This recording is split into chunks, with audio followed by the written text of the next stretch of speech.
Good morning बच्चों, आज हम एक्सरसाइज 6B में क्वेश्चन नंबर 2 देखने जा रहे हैं।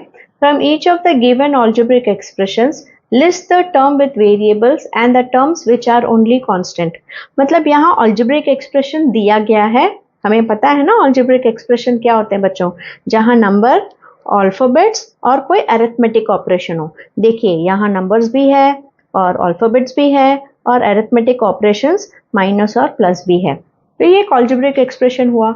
अब इसमें से हमें चुनना है टर्म्स को जो वेरिएबल के साथ है और टर्म्स जो सिर्फ कांस्टेंट है। तो यहाँ हमने क्वेश्चन लिख लिया है। अब देखिए बच्चों, हमें पता है टर्म्स क्या है, हमने लास्ट क्लास में पढ़ा था। तो एक टर्म है 9x³ y³, क्योंकि वो माइनस के पहले है, तो एक टर्म हुआ 9x² y³। अब माइनस के बाद एक टर्म है 2xy², लेकिन ये माइनस साइन है तो हम माइनस के साथ लिखेंगे इसे, ठीक है। तो ये तो हो गया टर्म्स विथ वेरिएबल्स, ठीक है। अब कांस्टेंट क्या है? कांस्टेंट मतलब सिर्फ नंबर, और नंबर के साथ है प्लस, तो हमें दिखाने की जरूरत नहीं है। So this is your constant. अब टर्म्स विथ वेरिएबल्स, ये सभी टर्म्स विथ वेरिएबल्स है, क्योंकि नंबर के साथ अल्फाबेट है और ये हमारा कांस्टेंट है। तो हम कैसे दिखाएंगे?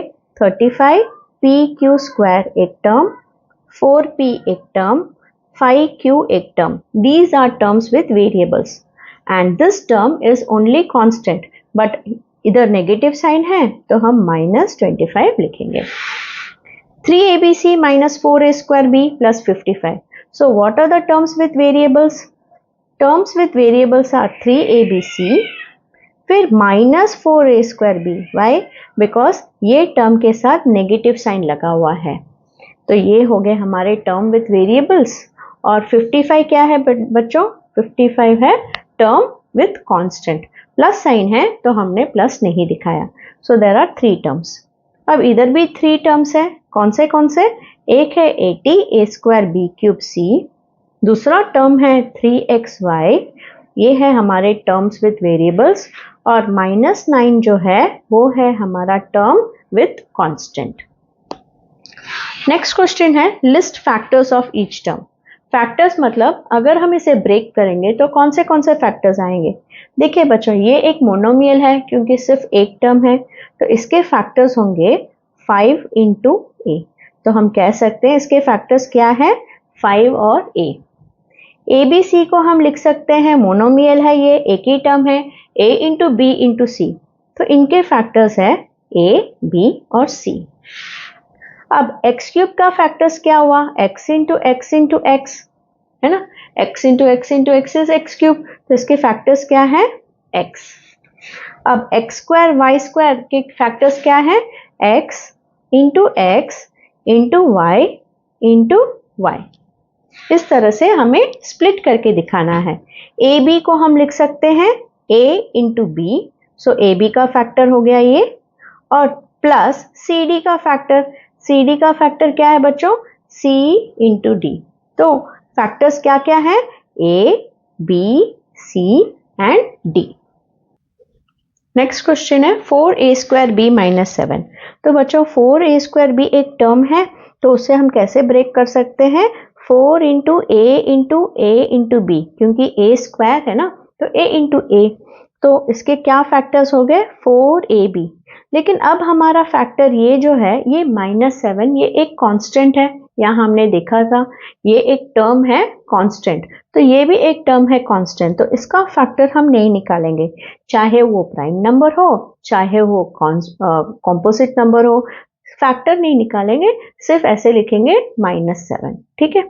अब ये एक अल्फाबेट है, XYZ को x × y × z, तो इसके फैक्टर्स हुए XYZ, और ये है -3x² y, तो इसके फैक्टर्स है 3 × x × x × y, तो इसके फैक्टर्स है 3x और y। उसी तरह से 2xy को हम लिख सकते हैं 2 × x × y, तो इसके फैक्टर्स है 2x और y, और ये दूसरा टर्म है माइनस के साथ 4x² y, तो इसके फैक्टर्स है -2 × 2 x × x × y। तो ये ब्रेक करके हमने दिखाया है। तो इनके कॉमन फैक्टर्स क्या है? 2 है, x है और y है। 8abc, 8 ABC को हम कैसे दिखा सकते हैं फैक्टर्स बच्चों? 2 इंटू 2 इंटू 2, 2 टू ज़ा 4, 4 टू ज़ा 8, into A into B into C, फिर प्लस का साइन है, 5 into A into B into C into C। सो ये इनके फैक्टर्स हो गए। अब इस सम को देखिए बच्चों, AX को हम A इंटू एक्स लिख सकते हैं, तो इसके फैक्टर्स है AX। फिर BY को हम B इंटू वाई लिख सकते हैं, तो इसके फैक्टर्स है BY। और -72 एक कांस्टेंट है, ये कॉम्पोजिट नंबर है, फिर भी हम इसका फैक्टराइजेशन नहीं करेंगे, इसके फैक्टर्स को ऐसे ही रहने देंगे। अब नेक्स्ट क्वेश्चन, अब यहाँ पूछा गया है classify the following expressions as monomials, binomials और ट्राइनोमियल्स। तो यहाँ क्वेश्चन 4 ए। अब देखिए ये 5x है, तो ये एक टर्म है, तो ये कौन से टर्म? एक टर्म है, तो क्या लिखेंगे हम? मोनोमियल, क्योंकि this is only one term. फिर 7x², ये भी एक ही टर्म है, क्या इसे कनेक्ट किया है किसी प्लस या माइनस से? क्योंकि अगर आप इसे एक्सपेंड करोगे तो देखिए कहीं भी प्लस माइनस आ रहा है, नहीं, मतलब ये भी एक टर्म है मोनोमियल। इसी तरह सी सम में 2x प्लस वाई। अब यहाँ देखिए प्लस के आगे एक टर्म, प्लस के पीछे एक टर्म, मतलब 2 टर्म्स है, 2x और y, मतलब ये है हमारा binomial. 3x² plus 5x plus y², 5xy plus y²।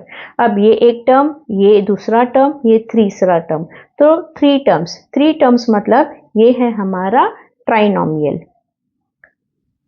-x² plus y² plus 3z²।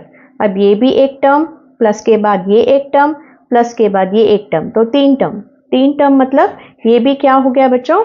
ये भी एक ट्राइनोमियल हो गया। F 7a² plus 4b।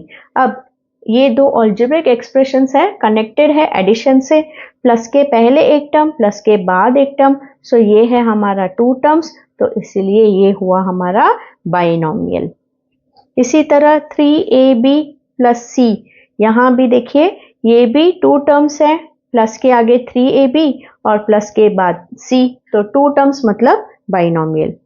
फिर यहाँ 2a plus 3b plus 5ab, तो ये एक टर्म, 2 टर्म, 3 टर्म्स, तो ये ट्राइनोमियल। यहाँ सिर्फ एक ही टर्म है, यहाँ प्लस और माइनस है ही नहीं, जैसे a सम में और b सम में देखिए प्लस और माइनस नहीं था, तो मोनोमियल, तो ये भी मोनोमियल। एक टर्म, 2 टर्म, 3 टर्म, ट्राइनोमियल। ये 2 टर्म, बाइनोमियल। ये भी एक ही टर्म, क्योंकि 4abc मतलब 4 into a into b into c, तो एक ही टर्म है, यहाँ कोई प्लस या माइनस नहीं है, तो ये भी a और b की तरह मोनोमियल। ठीक है, इसी के साथ बच्चों हमारा ये एक्सरसाइज खत्म हुआ। नेक्स्ट क्लास में हम और पढ़ेंगे, नेक्स्ट एक्सरसाइज की तरफ जाएंगे। तब तक के लिए बाय।